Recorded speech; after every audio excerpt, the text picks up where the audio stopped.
Come on. Yeah. Come on. Right now we're on a wide shot because everyone's taking it live. Terrence,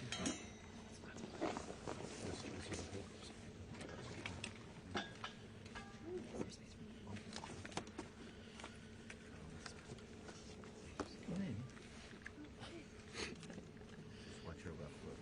Yeah, left foot? Yeah, you're fine. Left foot, left foot, left foot. Thank you.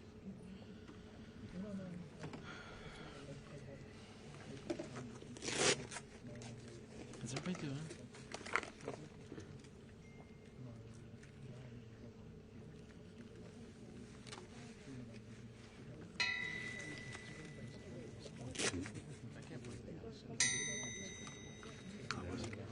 I know, it was such a good Set up. I thought this was going to take hours.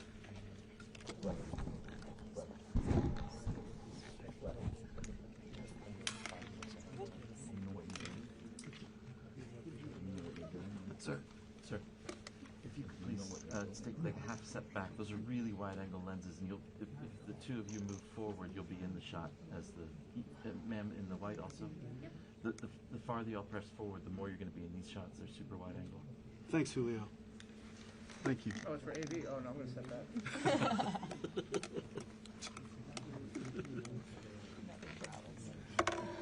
Alex, kick it over. Oh, no, no, no, no, no. Oh, no, no, no, no. Thanks, you still in there for the walk-up? Yeah. Just, and then I'm going to push it.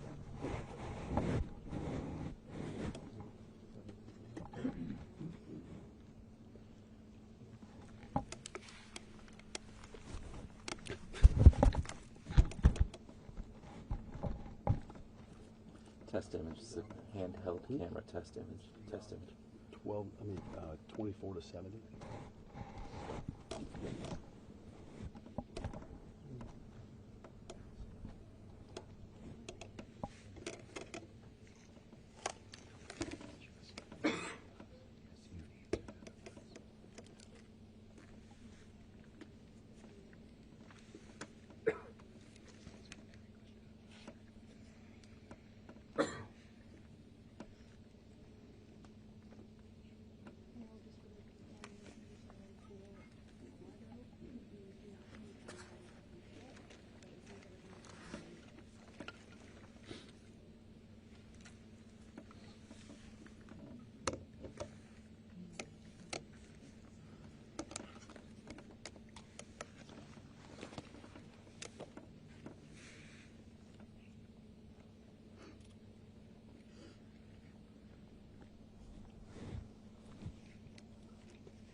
Peter, how do you feel about that?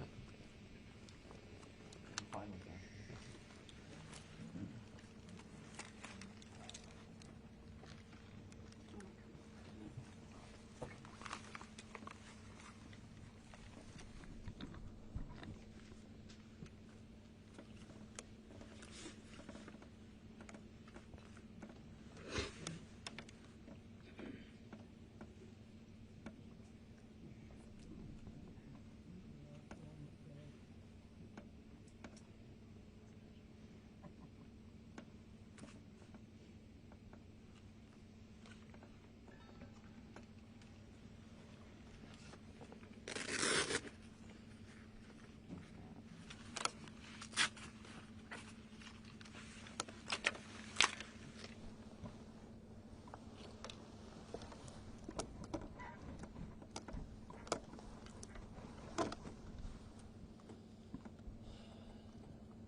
Soft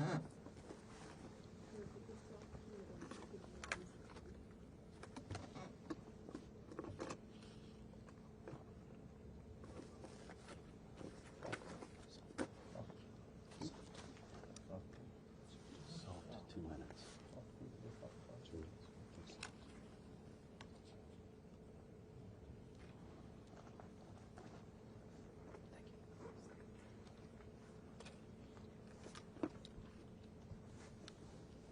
Can you show me how you're going to shoot the walk-in so I can remind them? If you can make sure you do something with the strap. Okay. That'd be really helpful. Actually, let's just do this. I'll probably go up a little higher so I can get over here. That'd be great. Thank you.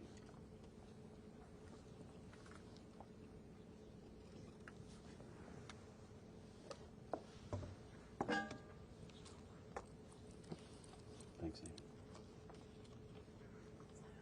You can stay here. You can stay up. It's fine. Thank you.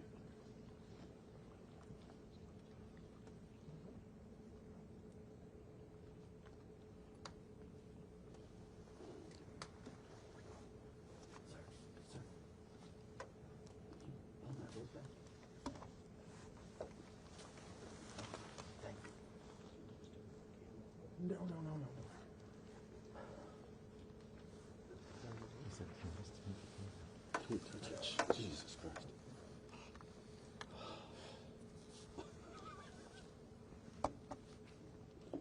When did you get your first day?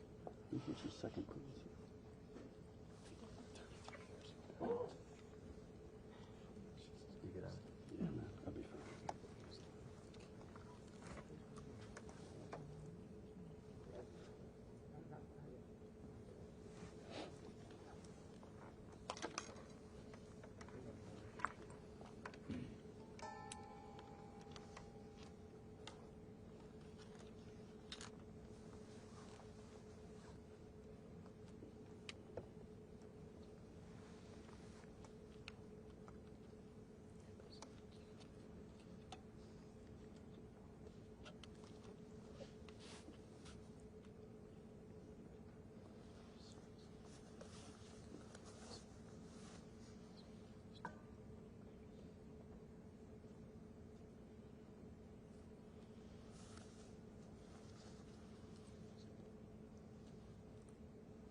If you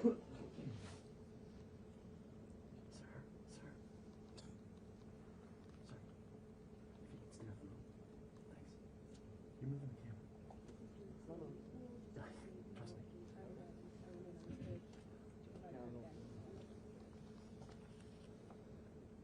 Thanks, Julio. It's primarily an issue for the walkout. No, I know. That's about it. The rope is pushing me. There we go. Thank you. There we go. Thank you. Thanks, Julio.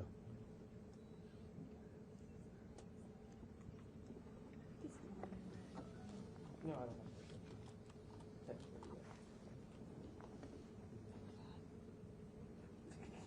Yeah. That's 16. Okay, all right. Almost.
He was close enough. Hey, just so you guys know, those mics are hot.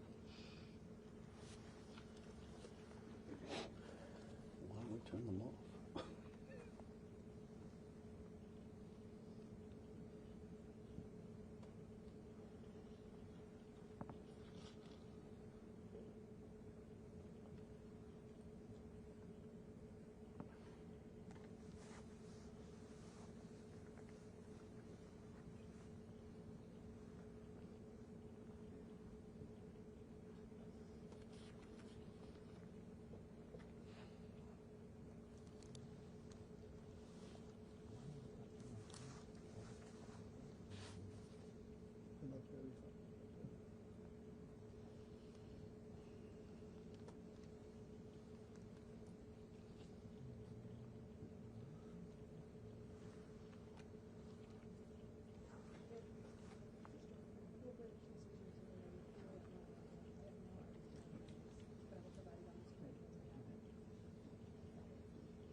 Peter. No, one of the studios keeps popping in your shot. Yeah. I see it on the. Gotta watch on it.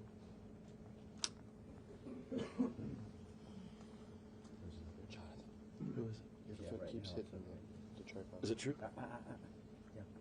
With the lens? Yeah. You're not going to pan? I will, but not right now. Peter, Not until he's comfortable. Peter, which direction should I move my feet? To my right? To your right. Is that better? Cool. And then it's in the shot. Just trying to figure it out. Up or down here? Yeah, I mean, that's fine. That's fine.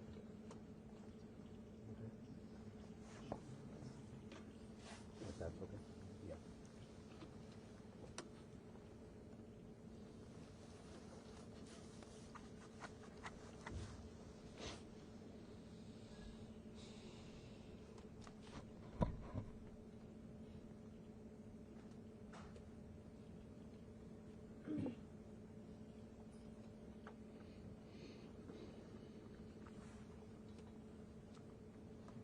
Are you okay with this?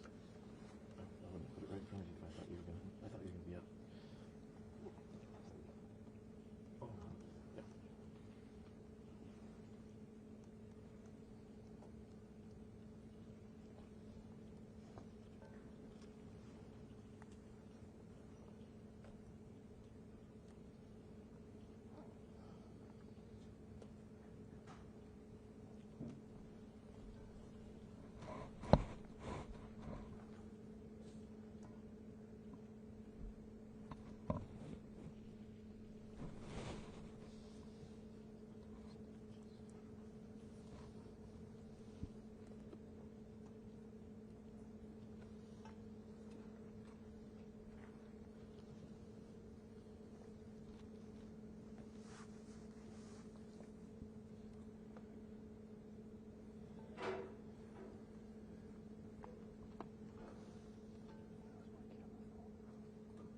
No, yours is fine.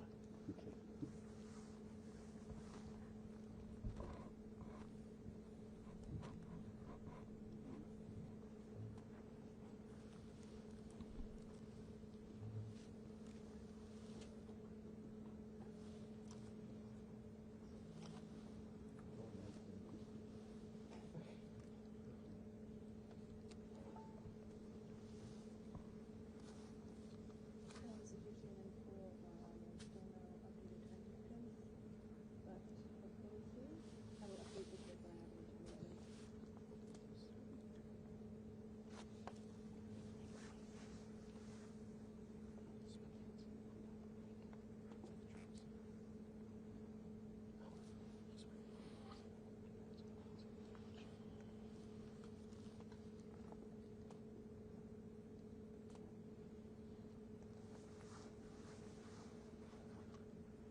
Yo. Is that it? 5 minutes. What's that? Just for the walk-in, so we could actually see the floor. All I do is a bald head. Can you be 6'2"? If I'm on my butt, I can't see over there. Never remote. Sam, look up. Let's see over whose head. Amy Tierney.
Fine. Here it is.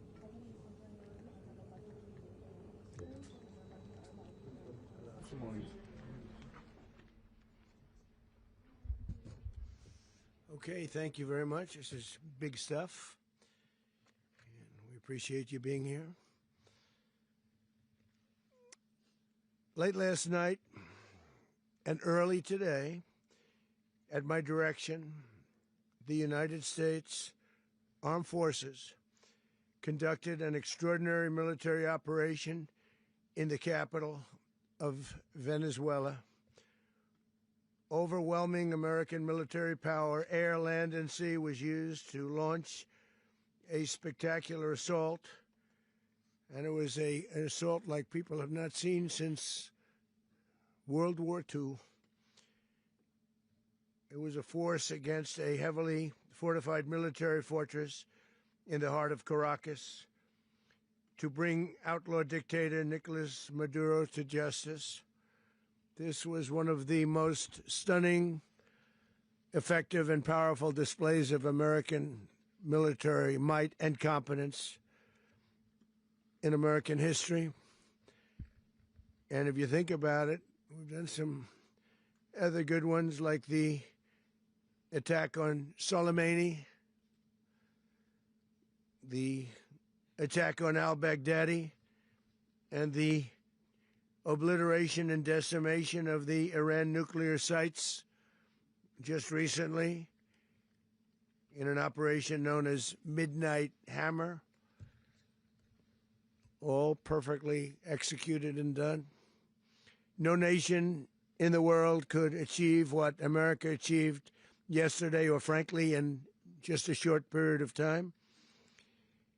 All Venezuelan military capacities were rendered powerless as the men and women of our military, working with U.S. law enforcement, successfully captured Maduro in the dead of night. It was dark. The lights of Caracas were largely turned off due to a certain expertise that we have. It was dark, and it was deadly. But captured along with his wife, Celia Flores, both of whom now face American justice. Maduro and Flores have been indicted in the Southern District of New York, it's Jay Clayton, for their campaign of deadly narco-terrorism against the United States and its citizens.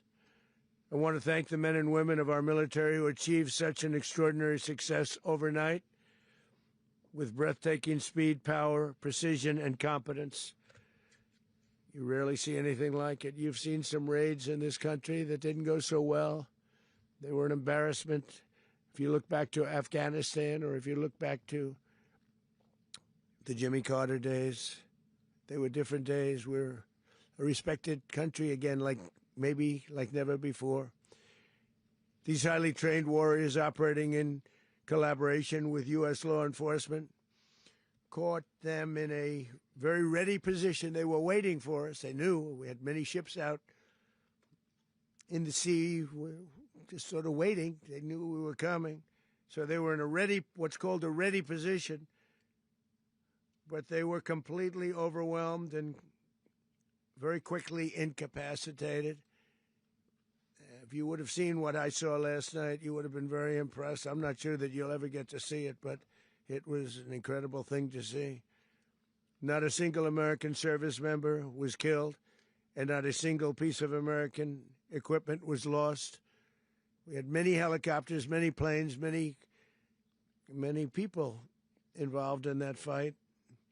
But think of that, not one piece of military equipment was lost, not one service member was, more importantly, killed. The United States military is the strongest and most fearsome military on the planet by far, with capabilities and skills our enemies can scarcely begin to imagine. We have the best equipment anywhere in the world. There's no equipment like what we have, and you see that even if you just look at the boats. You know, we've knocked out 97% of the drugs coming in by sea. 90%. Each boat kills 25, on average, 25,000 people. We knocked out 97%. And those drugs mostly come from a place called Venezuela. We're going to run the country until such time as we can do a safe, proper, and judicious transition. So we don't want to be involved with having somebody else get in, and we have the same situation that we had for the last long period of years. So we are going to run the country until such time as we can do a safe, proper, and judicious transition. And it has to be judicious because that's what we're all about.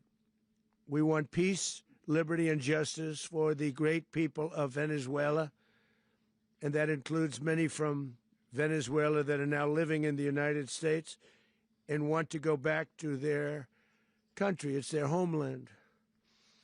We can't take a chance that somebody else takes over Venezuela that doesn't have the good of the Venezuelan people in mind. We've had decades of that. We're not going to let that happen. We're there now, and what people don't understand, but they understand as I say this, we're there now, but we're going to stay until such time as the proper transition can take place. So we're going to stay until such time as we're going to run it, essentially, until such time as a proper transition can take place. As everyone knows, the oil business in Venezuela has been a bust, a total bust, for a long period of time. They were pumping almost nothing by comparison to what they could have been pumping and what could have taken place. We're going to have our very large United States oil companies, the biggest anywhere in the world, go in, spend billions of dollars, fix the badly broken infrastructure, the oil infrastructure, and start making money for the country.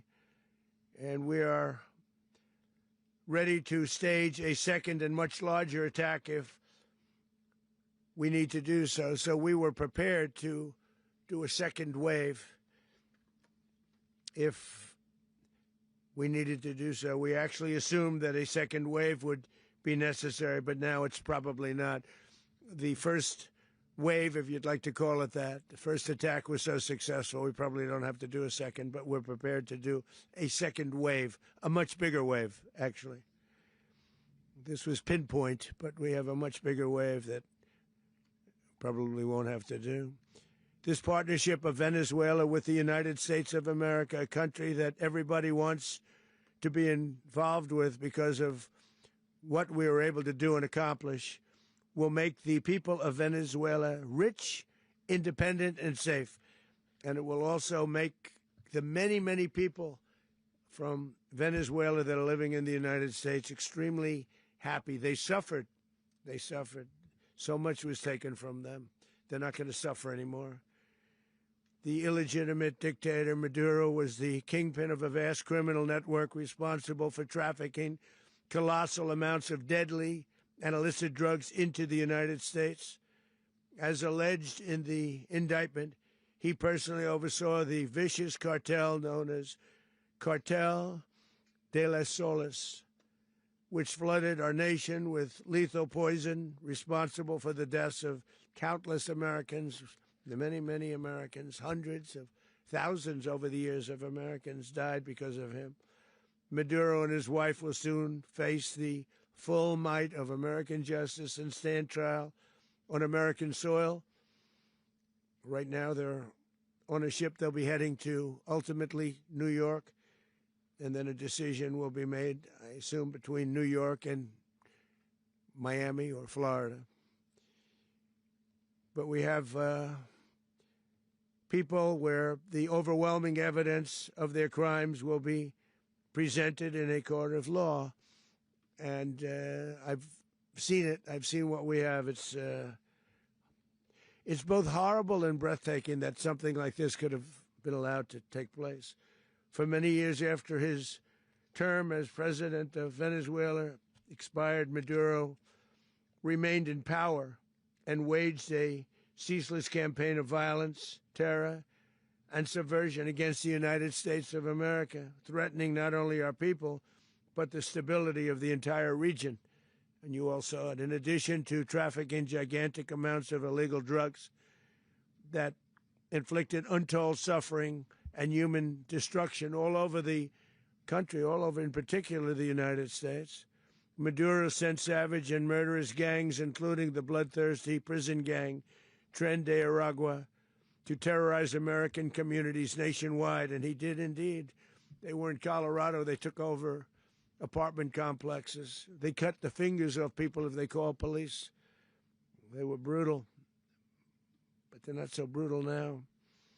And I just have to congratulate our military, Pete and everybody, and our National Guard, because the job that they've done, whether it's in Washington, D.C., where we have a totally safe city, where it was one of the most unsafe cities anywhere in the world, frankly, and now we have no crime in Washington, D.C. We haven't had a killing. We had the terrorist attack a few weeks ago.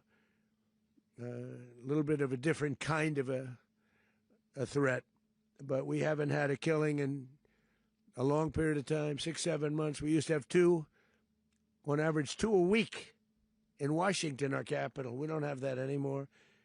The restaurants are opening. Everyone's happy. They're going, they're walking their daughters, they're walking their children, their wives. They walk to restaurants. Restaurants are opening all over Washington, D.C. So I want to thank the National Guard. I want to thank our military. And I want to thank law enforcement. It's been amazing. And they should do it with more cities. We're doing it, as you know, and we're doing it in Memphis, Tennessee right now, and crime is down. We've just sort of started a few weeks ago, but crime is down now 77%. And the governor of Louisiana called, great person, and he wanted us to help him, as you know, in a certain very nice part of Louisiana, and we have done that. And it was a rough section, and we have crime down. I understand it's down to almost nothing already after 2.5 weeks. New Orleans, it's down to almost nothing. And we've only been there for 2.5 weeks. Can't imagine why governors wouldn't want us to help. We also helped, as you know, in Chicago, and crime went down a little bit there. We did a very small help because we had no working ability with the governor. The governor was a disaster, and the mayor was a disaster. But it knocked down crime. But we're pulling out of there. When they need us, we'll know. You'll know. You'll be writing about it. And likewise, Los Angeles, where we saved Los Angeles early on, where the head of the police department made a statement that if the federal government didn't come in, we would have lost Los Angeles. That's long after the fires. That's when they had the riots in Los Angeles. We did a great job. Got no credit for it whatsoever, but that's okay. It doesn't matter. We don't need the credit. But we'll be pulling out when they need us. They'll call, or we'll go back if we have to. We'll go back. But we did a great job in various cities. But the place that we're very proud of is Washington, D.C., because it's our nation's capital. We took it from being a crime-ridden mess to being one of the safest cities in the country. But the gangs that they sent raped, tortured, and murdered American women and children. They were in all of the cities I mentioned, Tren de Aragua. And they were sent by Maduro to terrorize our people, and now Maduro will never again be able to threaten an American citizen or anybody from Venezuela. There will no longer be threats. For years, I've highlighted the stories of those innocent Americans whose lives were so heartlessly robbed by this Venezuelan terrorist organization. Really one of the worst. One of the worst. They say the worst. Americans like 12-year-old Jocelyn Nungary from Houston. Beautiful Jocelyn Nungary. What happened to her? They, as you know, they kidnapped, assaulted, and murdered by Tren de Aragua animals. They murdered Jocelyn and left her dead under the bridge. There was a bridge that will never be the same to so many people after seeing what happened. As I've said many times, the Maduro regime emptied out their prisons, sent their worst and most violent monsters into the United States to steal American lives. And they came from mental institutions and insane asylums. They came from prisons and jails. The reason I say both, they sound similar. Actually, prisons a little bit more hostile, a little bit tougher. A mental institution isn't as tough as an insane asylum, but we got them both. They sent from their mental institutions. They sent from their jails, prisons. They were drug dealers. They were drug kingpins. They sent everybody bad into the United States, but no longer. And we have now a border where nobody gets through. In addition, Venezuela unilaterally seized and stole American oil, American assets, and American platforms, costing us billions and billions of dollars. They did this a while ago, but we never had a president that did anything about it. They took all of our property. It was our property. We built it. And we never had a president that decided to do anything about it. Instead, they fought wars that were 10,000 miles away. We built Venezuela oil industry with American talent, drive, and skill, and the socialist regime stole it from us during those previous administrations, and they stole it through force. This constituted one of the largest thefts of American property in the history of our country. Considered the largest theft of property in the history of our country. Massive oil infrastructure was taken like we were babies, and we didn't do anything about it. I would have done something about it. America will never allow foreign powers to rob our people or drive us back into and out of our own hemisphere. That's what they did. Furthermore, under the now deposed dictator Maduro, Venezuela was increasingly hosting foreign adversaries in our region and acquiring menacing offensive weapons that could threaten U.S. interests and lives. And they used those weapons last night. Potentially in league with the cartels operating along our border. All of these actions were in gross violation of the core principles of American foreign policy, dating back more than 2 centuries, and not anymore. All the way back, it dated to the Monroe Doctrines, and the Monroe Doctrine is a big deal, but we've superseded it by a lot, by a real lot. They now call it the Monroe Document. I don't know. It's Monroe Doctrine. We sort of forgot about it. It was very important, but we forgot about it. We don't forget about it anymore. Under our new national security strategy, American dominance in the Western Hemisphere will never be questioned again. Won't happen. So just in concluding, for decades, other administrations have neglected or even contributed to these growing security threats in the Western Hemisphere. Under the Trump administration, we are reasserting American power in a very powerful way in our home region. And our home region is very different than it was just a short while ago. The future will be, and we did this in my first term. We had great dominance in my first term, and we have far greater dominance right now. Everyone's coming back to us. The future will be determined by the ability to protect commerce and territory and resources that are core to national security. These are core to our national security. Just like tariffs they've made our country rich, and they've made our national security stronger than ever before. But these are the iron laws that have always determined global power. And we're going to keep it that way. We will secure our borders. We will stop the terrorists. We will crash the cartels, and we will defend our citizens against all threats, foreign and domestic. Other presidents may have lacked the courage or whatever to defend America, but I will never allow terrorists and criminals to operate with impunity against the United States. This extremely successful operation should serve as warning to anyone who would threaten American sovereignty or endanger American lives. Very importantly, the embargo on all Venezuelan oil remains in full effect. The American Armada remains poised in position, and the United States retains all military options until United States demands have been fully met and fully satisfied. All political and military figures in Venezuela should understand what happened to Maduro can happen to them, and it will happen to them if they aren't just, fair, even to their people. The dictator and terrorist, Maduro, is finally gone, and Venezuela people are free. They're free again. It's been a long time for them, but they're free. America is a safer nation. This morning, it's a prouder nation this morning because it didn't allow this horrible person and this country that was doing very bad things to us. It didn't allow it to happen. And the Western Hemisphere is right now a much safer place to be. So I want to thank everybody for being here. I want to thank General Raisin Kane. He's a fantastic man. I've worked with a lot of generals. I worked with some I didn't like. I worked with some I didn't respect. I worked with some that just weren't good.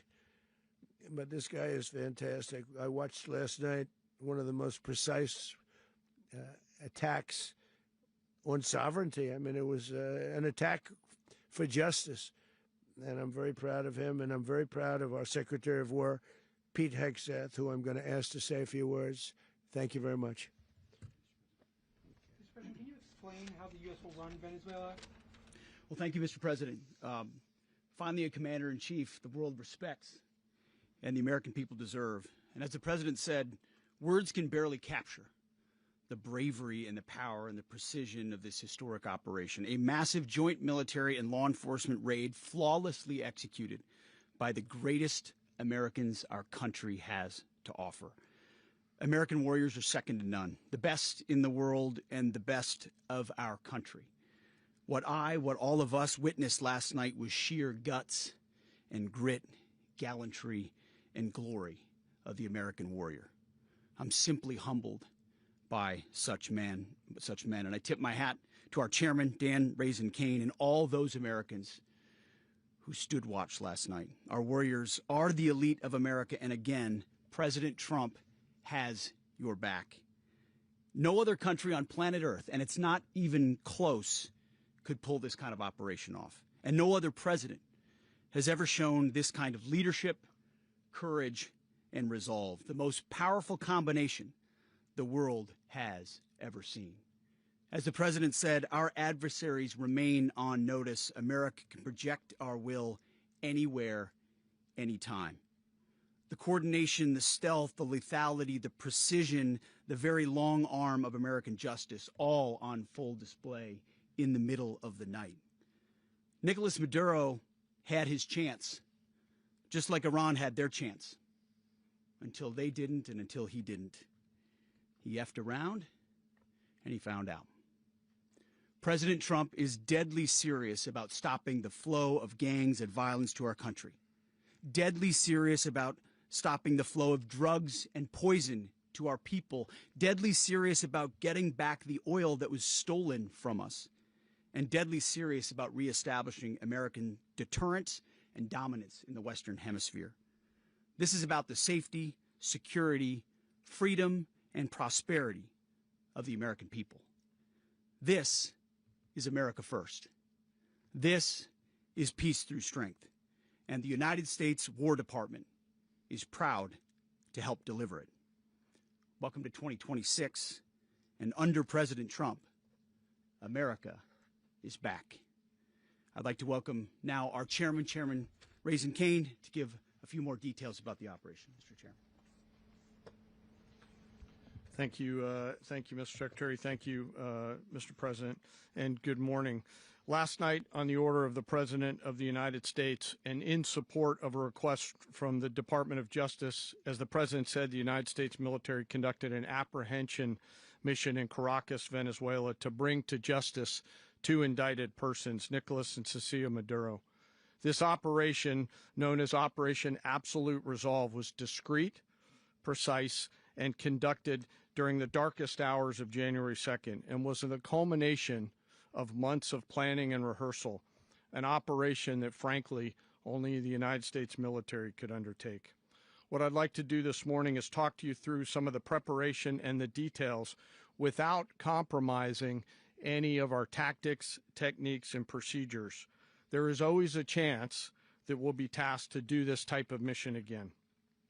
Our interagency work began months ago and built on decades of experience of integrating complex air, ground, space, and maritime operations.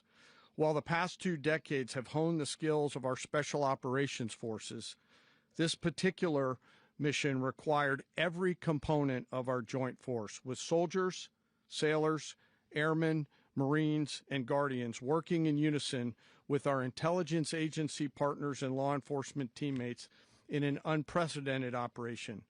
We leveraged our unmatched intelligence capabilities and our years of experience in hunting terrorists, and we could not have done this mission without the incredible work by various intelligence agencies, including the CIA, NSA, and NGA.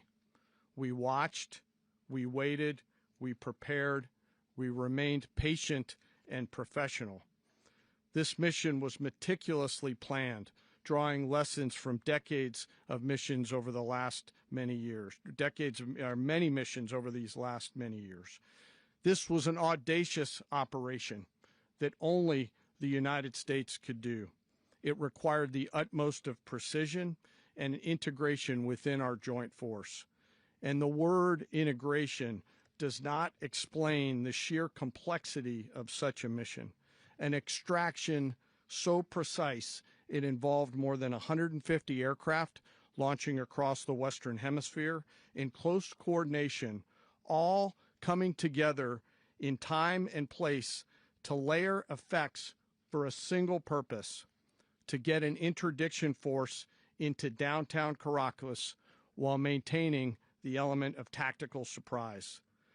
Failure of one component of this well-oiled machine would have endangered the entire mission, and failure is never an option for America's joint force. Those in the air over Caracas last night were willing to give their lives for those on the ground and in the helicopters.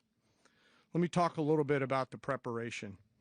After months of work by our intelligence teammates to find Maduro and understand how he moved, where he lived, where he traveled, what he ate, what he wore, what were his pets, in early December, our force was set pending a series of aligned events. Key was choosing the right day to minimize the potential for civilian harm and maximize the element of surprise, and minimize the harm to the indicted personnel so, as the President said, they could be brought to justice. And as the President said earlier today, weather in Venezuela is always a factor this time of the year. And over the weeks through Christmas and New Year's, the men and women of the United States military sat ready, patiently waiting for the right triggers to be met and the President to order us into action. Last night, the weather broke just enough, clearing a path that only the most skilled aviators in the world could maneuver through. Ocean, mountain, low cloud ceilings, but when tasked with a mission, this organization does not quit. At 10:46 p.m. Eastern Time last night, the President ordered the United States military to move forward with this mission. He said to us, and we appreciate it, Mr. President, good luck and Godspeed. And those words were transmitted to the entire joint force. Over the course of the night, aircraft began launching from 20 different bases on land and sea across the Western Hemisphere. In total, more than 150 aircraft, bombers, fighters, intelligence, reconnaissance, surveillance, rotary wing were in the air last night. Thousands and thousands of hours of experience were airborne. Our youngest crew member was 20, and our oldest crew member was 49, and there's simply no match for American military might. As the night began, the helicopters took off with the extraction force, which included law enforcement officers, and began their flight into Venezuela at 100 feet above the water. As they approached Venezuelan shores, the United States began layering different effects provided by Spacecom, Cybercom, and other members of the interagency to create a pathway.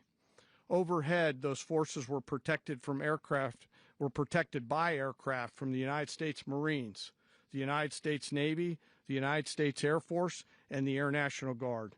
The force included F-22s, F-35s, F-18s, EA-18s, E-2s, B-1 bombers, and other support aircraft, as well as numerous remotely piloted drones. As the force began to approach Caracas, the Joint Air Component began dismantling and disabling the air defense systems in Venezuela, employing weapons to ensure the safe passage of the helicopters into the target area. The goal of our air component is, was, and always will be to protect the helicopters and the ground force and get them to the target and get them home. As the force crossed the last point of high terrain where they'd been hiding in the clutter, we assessed that we had maintained totally the element of surprise. As the helicopter force ingressed towards the objective at low level, we arrived at Maduro's compound at 1:01 a.m. Eastern Standard Time, or 2:01 a.m. Caracas local time, and the apprehension force descended in towards their objective and isolated the area to ensure the safety and security of the ground force while apprehending the indicted persons. On arrival into the target area, the helicopters came under fire, and they replied with that fire with overwhelming force in self-defense. One of our aircraft was hit but remained flyable, and as the President said earlier today, all of our aircraft came home, and that aircraft remained flyable during the rest of the mission. As the operation unfolded at the compound, our air and ground intelligence teams provided real-time updates to the ground force, ensuring those forces could safely navigate the complex environment without unnecessary risk. The force remained protected by overhead tactical aviation. Maduro and his wife, both indicted, gave up and were taken into custody by the Department of Justice, assisted by our incredible U.S. military with professionalism and precision, with no loss of U.S. life. After securing the indicted persons, the force began to prep for departure. Helicopters were called in to exfiltrate the extraction force, while fighter aircraft and remotely piloted aircraft provided overhead coverage and suppressive fire. There were multiple self-defense engagements as the force began to withdraw out of Venezuela. The force successfully exfiltrated and returned to their afloat launch bases, and the force was over the water at 3:29 a.m. Eastern Standard Time with indicted persons on board. And both Maduro and his wife were embarked aboard the USS Iwo Jima. In closing, what we've witnessed today is a powerful demonstration of America's joint force. We think, we develop, we train, we rehearse, we debrief, we rehearse again and again, not to get it right, but to ensure that we cannot get it wrong. Our jobs are to integrate combat power so when the order comes, we can deliver overwhelming force at the time and the place of our choosing against any foe anywhere in the world. I am immensely proud today of our joint force and filled with gratitude to represent them here today. There is simply no mission too difficult for these incredible professionals and the families that stand by them and support them. As we stand here this morning, our forces remain in the region at a high state of readiness, prepared to project power, defend themselves, and our interests in the region. This operation is a testament to the dedication and unwavering commitment to justice and our resolve to hold accountable those who threaten peace and stability. In closing, I want to express my heartfelt gratitude to the brave men and women who executed this mission. Their courage and tireless commitment to our nation are what makes us strong. Thank you, Mr. Secretary, and thank you, Mr. President. Well, I don't have much to add to what you've heard now, other than the following points. Nicolás Maduro was indicted in 2020 in the United States. He is not the legitimate president of Venezuela. That's not just us saying it. The first Trump administration, the Biden administration, the second Trump administration, none of those three recognized him. He's not recognized by the European Union and multiple countries around the world. He is a fugitive of American justice with a $50 million reward, which I guess we saved $50 million. And make sure. Yeah, exactly. But don't let anybody claim it. Nobody deserves it but us. But I want to be clear about one thing. Nicolás Maduro had multiple opportunities to avoid this. He was provided multiple very, very, very generous offers and chose instead to act like a wild man, chose instead to play around. And the result is what we saw tonight. The other message here is the following. You have a guy, like many people around the world, they like to play games. You have a guy who decides he's going to invite Iran into his country, is going to, do the confiscation of American oil companies, is going to flood our country with gang members, is going to take Americans prisoner and try to hold them for hostage and trade them like he was able to do with the Biden administration. Basically likes to play games all this time and thinks nothing's going to happen. And I hope what people now understand is that we have a president. The 47th president of the United States is not a game player. When he tells you that he's going to do something, when he tells you he's going to address a problem, he means it. He actions it. I can tell you, I've watched this process now for 14, 15 years, been around it. Everybody talks. I'm going to do this. I'm going to do that. When I get there, we're going to do this. We're going to take. This is a president of action. Like, I don't understand yet how they haven't figured this out. And now, if you don't know, now you know. Because this is the way it's going to play out. And I think people need to understand that this is not a president that just talks and does letters and press conferences. And, if he says he's serious about something, he means it. And this is something that was a direct threat to the national interest of the United States, and the president addressed it. This is a president of peace, by the way. I told you what I just said earlier. This guy had multiple opportunities to find his way somewhere else and figure out another. He could have been living somewhere else right now, very happy, but instead he wanted to play big boy. And so now, he's got other sets of problems on his hands. And but I think the message here should be for the world. Look, the president doesn't go out looking for people to pick fights with. He's not generally wants to get along with everybody. We'll talk and meet with anybody, but don't play games. Don't play games with this president's in office, because it's not going to turn out well. And so I hope that I guess that lesson was learned last night, and we hope it'll be instructive moving forward. Is that a message for Cuba? Mr. President. Mr. President. Mr. President. Mr. President. You said that the U.S. is going to run Venezuela. So who's in power right now? Well, we're going to be running it with a group, and we're going to make sure it's run properly. We're going to rebuild the oil infrastructure, which will cost billions of dollars. It'll be paid for by the oil companies directly. They will be reimbursed for what they're doing, but that's going to be paid. And we're going to get the oil flowing the way it should be. As you know, it was just a minor flow. It was actually a minor flow for what they have. But we're going to run it properly, and we're going to make sure the people of Venezuela are taken care of. We're going to make sure the people that were forced out of Venezuela by this thug are also taken care of. Mr. President, does the U.S. running the country mean that U.S. troops will be on the ground? How will that work? Well, they always say boots on the ground. So we're not afraid of boots on the ground if we have to have. We had boots on the ground last night at a very high level, actually. We're not afraid of it. We don't mind saying it. But we're going to make sure that that country is run properly. We're not doing this in vain. This is a very dangerous attack. This is an attack that could have gone very, very badly. Could have gone very badly. We could have lost a lot of people last night. We could have lost a lot of dignity. We could have lost a lot of equipment. The equipment is less important, but we could have lost a lot. And we're going to make sure that this is proper. We're there now. We're ready to go again if we have to. We're going to run the country right. It's going to be run very judiciously, very fairly. It's going to make a lot of money. We're going to give money to the people. We're going to reimburse people that were taken advantage of. We're going to take care of everybody. It's very important. We couldn't let them get away with it. They stole our oil. We built that whole industry there, and they just took it over like we were nothing. And we had a president that decided not to do anything about it.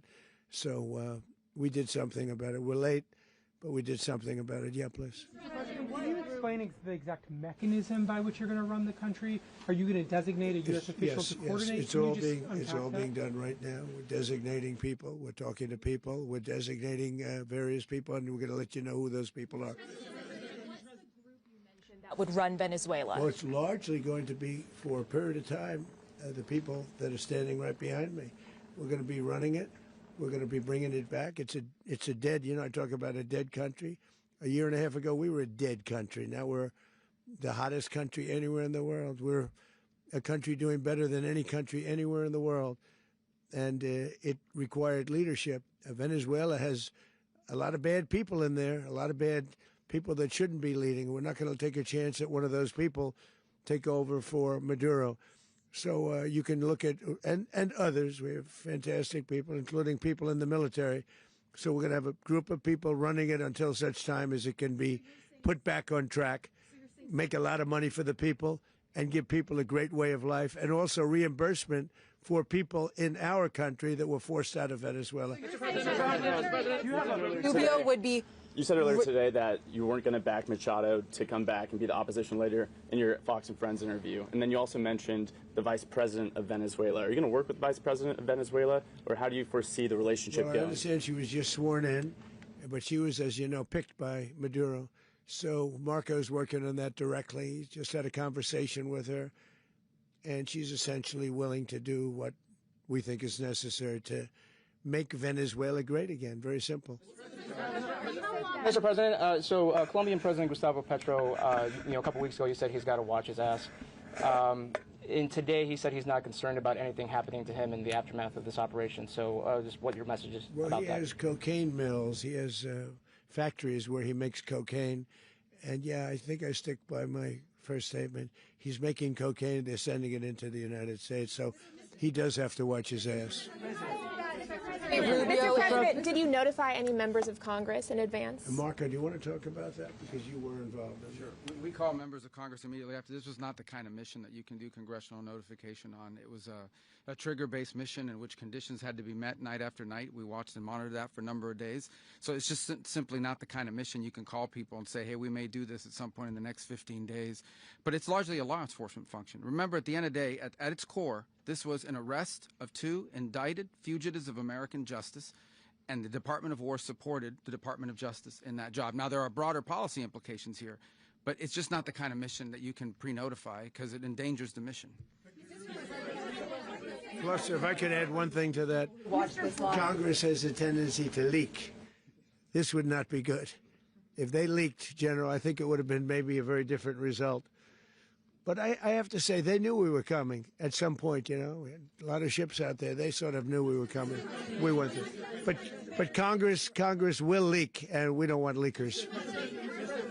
President, you were one of the only people to watch this all play out live. What was Maduro doing when the U.S. forces entered what I assume would be his home? And also, was there any point where the U.S. was considering if Maduro pushed back or resisted killing Maduro? It could have happened. It could have happened. He was trying to get into a safe place. You know what a safe place is, all steel. And he wasn't able to make it to the door because our guys were so fast. They went through the opposition so fast. And there was a lot of opposition. People were wondering, do we get them by surprise? Sort of surprised, but they were waiting for something. It was a lot of opposition. There was a lot of gunfire. You saw some of it today. But he was trying to get to a safe place, which wasn't safe because we would have had the door blown up in about 47 seconds, they say on average, regardless of how thick the steel was. It was a very thick door. It was a very heavy door, but he was unable to get to that door. He made it to the door. He was unable to close it. Go ahead, finish. Where is Maduro going to be in the time being right now? Do you know his exact whereabouts? Well, eventually, ultimately, in the near future, he's going to be brought to New York. And where is he going to be held? Where is he going to be held in New York? Do you know? That's going to be up to the officials that do these things. Mr. President, the U.S. has something of a mixed track record of ousting dictators without necessarily a plan for what comes afterwards. Did that weigh on your decision? Well, that's when we had different presidents, but with me, that's not true. With me, we've had a perfect track record of winning. We win a lot, and we win. If you look at Soleimani, you look at al-Baghdadi, you look at the Midnight Hammer. Midnight Hammer was incredible. Right now, you wouldn't have peace in the Middle East. We have essentially peace in the Middle East because of that. If we weren't successful with Midnight Hammer, you wouldn't have peace in the Middle East. So, with me, you've had a lot of victory. You've had only victories. You've had no losses. Yeah. President, How long do you expect the U.S. to run Venezuela, and how soon do you want the Venezuelan people to hold elections? So I'd like to do it quickly, but it takes a period of time. You know, we're rebuilding. We have to rebuild their whole infrastructure. The infrastructure is rotted. It's actually very dangerous. It's blow-up territory. Oil is very dangerous. It's a very dangerous thing to take out of the ground. It can kill a lot of people. It has killed a lot of people doing just that. The infrastructure is old. It's rotted. Much of it is stuff that we put there 25 years ago, and we're going to be replacing it. And we're going to take a lot of money out so that we can take care of the country. Yeah. Are you saying that Secretary Rubio and Mr. President, China, Russia, and Iran have interests in Venezuela. How does this operation affect your relationships with them when it comes to the oil and the drugs? And Russia, Russia when we get things straightened out. But in terms of other countries that want oil, we're in the oil business. We're going to sell it to them. We're not going to say we're not going to give it to them. In other words, we'll be selling oil probably in much larger doses because they couldn't produce very much because their infrastructure was so bad. So we'll be selling large amounts of oil to other countries, many of whom are using it now, but I would say many more will come. Are you saying, Mr. President, are you saying that, Mr. President, are you saying that, Mr. President, thank you. What is your message to the people of Venezuela today? Of course, the civilian population specifically, they have a lot of questions. What is your message to the people of Venezuela? That you're going to have peace, justice. You're going to have some of the riches that you should have had for a long period of time. It was stolen from you. But you're going to have peace and you're going to have safety. You're going to have justice. You're going to have a country. You're going to have a real country. You're going to have potentially a great country. You know, if you go back 20 years, maybe even a little longer ago, that was a great country. And they destroyed it. Remember I said that if we lose this election, the United States will be Venezuela on steroids. That's what would have happened. Had we lost the election, the 2024 election, we suffered so badly when you look at the border from 2020. What they did, what Joe Biden administration did to our country should never be forgotten. But if we had to go through another year of that, we would be exactly where Venezuela was in terms. I used to say, if they win, we're going to be Venezuela on steroids, and that's what would have happened. President, thank you. Are you saying that Secretary Hegseth and Rubio are going to be running Venezuela, and will you be sending in U.S. military troops to provide? They're going to be a team that's working with the people of Venezuela to make sure that we have Venezuela right. Because for us to just leave, who's going to take over? I mean, there is nobody to take over. You have a vice president who's been appointed by Maduro. And right now she's the vice president, and she's, I guess, the president. She was sworn as president just a little while ago. She had a long conversation with Marco, and she said, we'll do whatever you need. I think she was quite gracious, but she really doesn't have a choice. We're going to have this done right. We're not going to just do this with Maduro, then leave like everybody else, leave and say, let it go to hell. If we just left, it has zero chance of ever coming back. We'll run it properly. We'll run it professionally. We'll have the greatest oil companies in the world go in and invest billions and billions of dollars and take out money, use that money in Venezuela. And the biggest beneficiary are going to be the people of Venezuela. And also, I can't stress this strongly enough, the people that got thrown out of Venezuela that are now in the United States, and frankly, some want to stay and some probably want to go back. Yeah.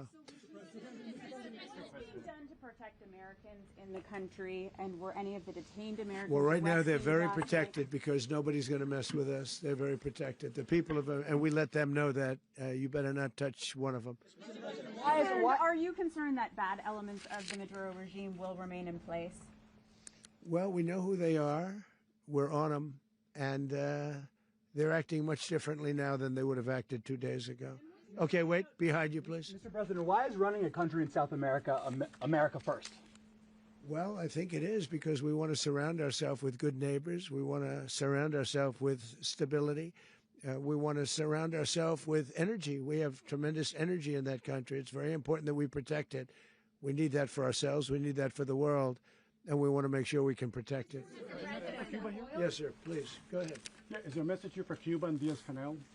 Well, Cuba is an interesting case. Cuba is, not doing very well right now. That system has not been a very good one for Cuba. The people there have suffered for many, many years. And I think Cuba is going to be something we'll end up talking about because Cuba is a failing nation right now, very badly failing nation. And we want to help the people of, it's very similar in the sense that we want to help the people in Cuba, but we want to also help the people that were forced out of Cuba and living in this country. Do you want to say something about that, Marco, please? Well, I mean, I just gave you a statement a few minutes ago about, you know, when the president speaks, you should take him seriously. So suffice it to say, you know, Cuba is a disaster. It's run by incompetent, senile men, and in some cases, not senile, but incompetent nonetheless. It has no economy. It's in total collapse. And by the way, you know, they were, you know, all of the guards that helped protect Maduro, this is well known, their whole spy agency, all that were full of Cubans. I mean, they basically, it's amazing. This poor island took over Venezuela in some cases. One of the biggest problems the Venezuelans have is they have to declare independence from Cuba. They tried to basically colonize it from a security standpoint. So, yeah, look, if I lived in Havana and I was in the government, I'd be concerned, at least a little bit. Cutting off the oil flow to Cuba from Venezuela? Well, the president already announced a week ago that anything that's sanctioned, it's sanctioned oil, it's not going to be allowed to get there. So that's a pre-existing. Mr. President. The answer is yes. Is Yes. the U.S. aware of the location of opposition leader Machado, and have you been in contact with her? No, we haven't. No, we haven't. Mr. President. Do you have any hesitations about Machado? Mr. President, on Monday. Oh, I think it would be very tough for her to be the leader. She doesn't have the support within or the respect within the country. She's a very nice woman, but she doesn't have the respect to be the leader. Mr. President, is it possible that the U.S. ends up administrating Venezuela for years? You know, well, you know, it won't cost us anything because the money coming out of the ground is very substantial. So it's not going to cost us anything. We will. Well, we want safety there. We want to be surrounded by countries that aren't housing all of our enemies all over the world. That's what was happening, and you don't want to have that. But we're going to be rebuilding, and we're not spending money. The oil companies are going to go in. They're going to spend money. We're going to take back the oil that, frankly, we should have taken back a long time ago. A lot of money is coming out of the ground. We're going to get reimbursed for all of that. We're going to get reimbursed for everything that we spend. So it's going to be a very important. This is a very big evening that took place last night. We have to be surrounded by safe, secure countries, and we also have to have energy. Very important. We have to have energy that's real energy, not where they're getting 4% and 5% of the energy out of the ground.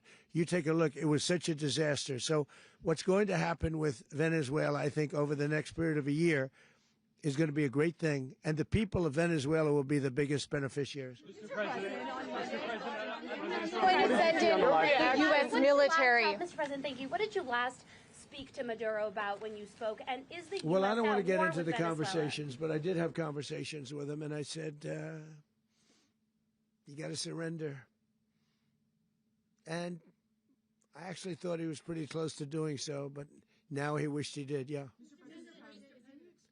You said that Maduro is responsible for drug trafficking. You recently pardoned the former president of Honduras, who was convicted on many drug trafficking. Can you explain how these two situations are different? Well, And would you ever pardon Maduro? I endorsed, as you know, the winning president, the man who won in Honduras. I endorsed the man who won in Chile. I endorsed the man who won in Argentina.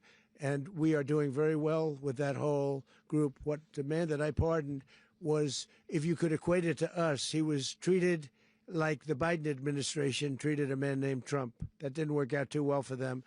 This was a man who was persecuted very unfairly. He was the head of the country. He was persecuted very unfairly. And there are a number of them. And we felt that it was a very unfair situation that happened to him. He's also a party member of the man who won. So obviously the people liked what I did.